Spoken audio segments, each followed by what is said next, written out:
Good evening, folks. You're listening to the Justino Reads podcast. Thank you so much for tuning in and enjoy the show.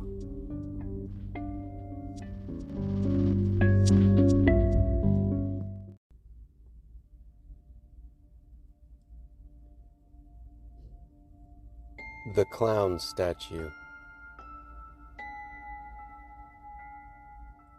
While the parents go out to dinner, a family employs a babysitter to watch the kids for the evening.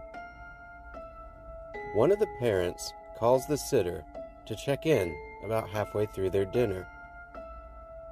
The sitter informs the parent that everything is okay and that the kids have gone to bed. She asks the parent if it's okay to watch a show in their bedroom, and they say yes. The sitter then asks if it's okay if she covers the clown statue in the bedroom with the blanket, because she's afraid of clowns. The parent responds, "Get the kids and leave the house right now. We don't have a clown statue in our bedroom."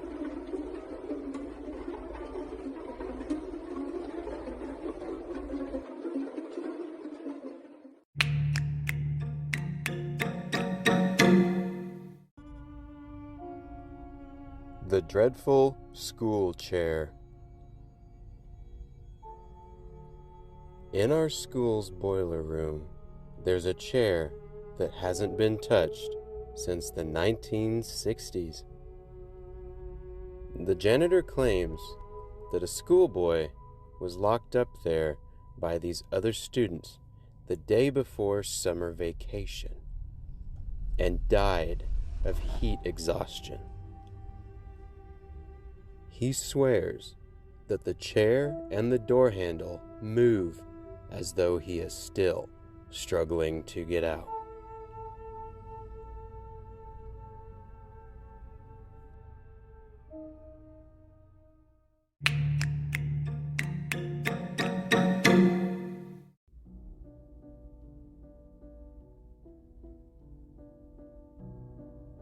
The Green Ribbon. There once was a girl who always wore a green ribbon around her neck. When her sweetheart proposed marriage to her, she said, "Yes, but only if you never ask me to remove my green ribbon." He agreed to those terms, but on their wedding day, he asked her to remove it, to which she replied, "No. I told you not to ever ask me that." On their first anniversary, he requested again, and she again answered, "No." Year after year, the same thing happened, and she always answered no. Finally, when she was elderly on her deathbed, he begged her one more time, and she responded, "All right, you may remove my ribbon." And as a result, her head fell off.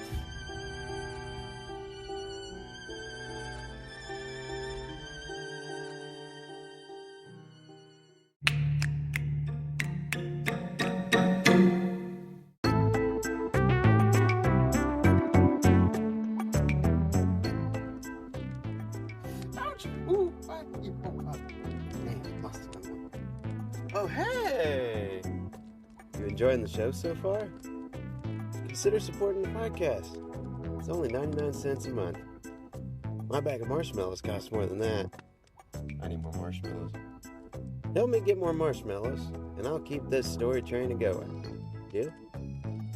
Just go to bit.ly/JR support. That's bit.ly/JR support. Alrighty then, back to the show. Hey! Get off my goddamn marshmallow, you son of a bitch. Hey, come back here.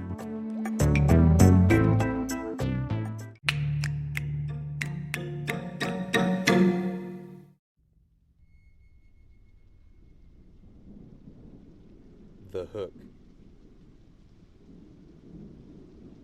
My father told me about a young couple traveling on a country road in the middle of nowhere.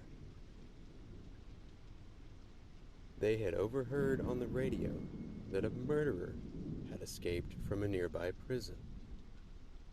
According to the description, the prisoner had a hook for a hand. When they went to get fuel, the man walked inside while the wife waited in the car. She heard scraping on the car's side, but couldn't see anything. When the man returned, she told him about the scraping sound, and he replied he didn't see anyone, and it must have been the wind. They continued driving and heard it again, so they pulled over to the side of the road and discovered the hook was lodged in their passenger door handle.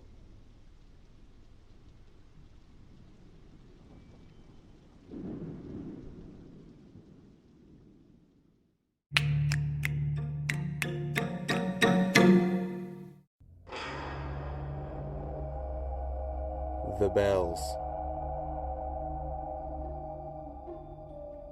Many people were buried alive during the plague because they looked to be dead. The burials used to have bells on a rope in them, so that if the dead awakened, they could ring from their coffins. A man would guard the cemetery to listen for the bells.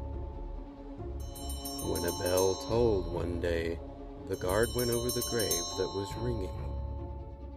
He heard a man yell, Help! I'm not dead.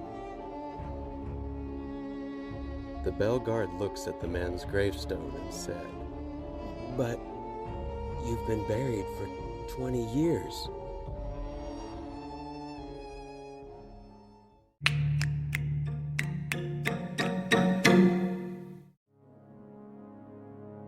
The BackSeat Killer. A girl is leaving a late-night party when she notices a vehicle following her closely and periodically flashing its high beams at her.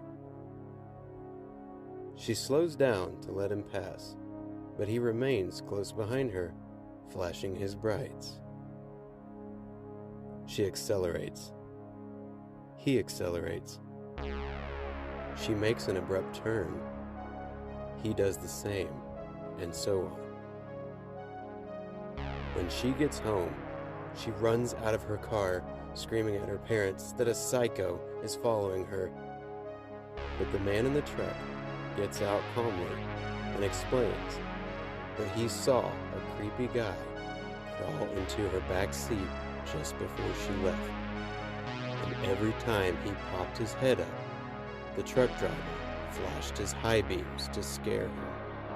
They turn around to see a creepy-looking man curled up in the back seat floor with a knife.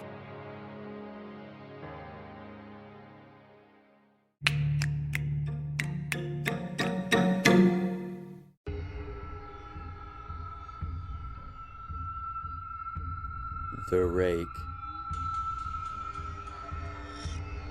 At night, a creature known as the Rake stalks the suburbs of New York.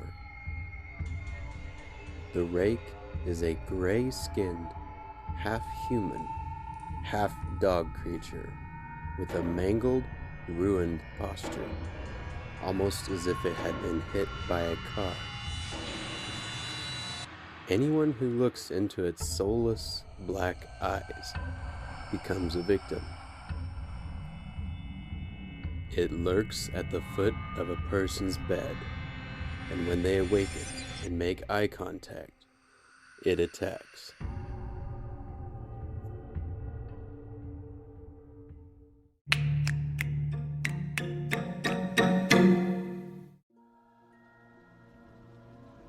The Haunted Tomb at Greyfriars Kirkyard. In the late 1990s, a homeless man in Edinburgh sought shelter from a storm in a black mausoleum in Greyfriars Kirkyard.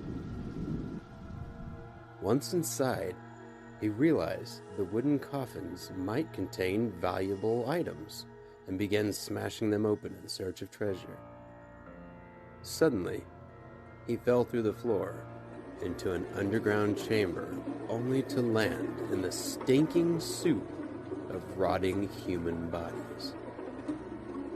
He had inadvertently discovered a pit where victims of the plague had been tossed unceremoniously.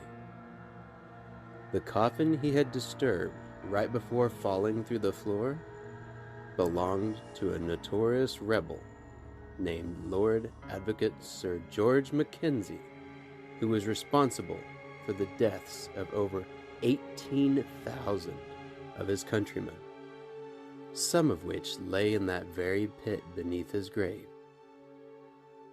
Now, when people visit the cemetery, they report feelings of unrest, cold winds, choking sensations, fainting, burns, gouges, cuts, and bruises. There have been over 500 cases of unexplained injuries.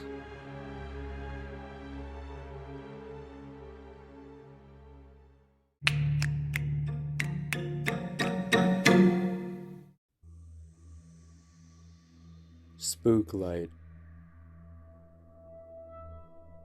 I live near the site of the Spook Light, which is a light that appears in a small area known locally as the Devil's Promenade, on the border between southwestern Missouri and northeastern Oklahoma. The Spook Light is reported to be the shining lamp of a Native American chief searching for his missing head.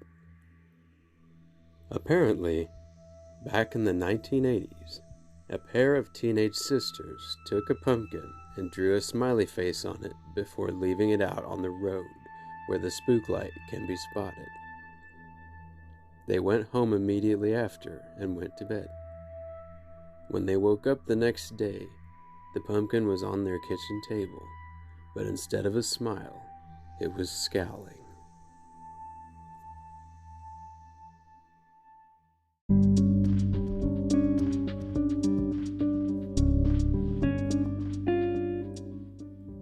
Hey everyone, thank you for tuning in to the Justinio Reads podcast.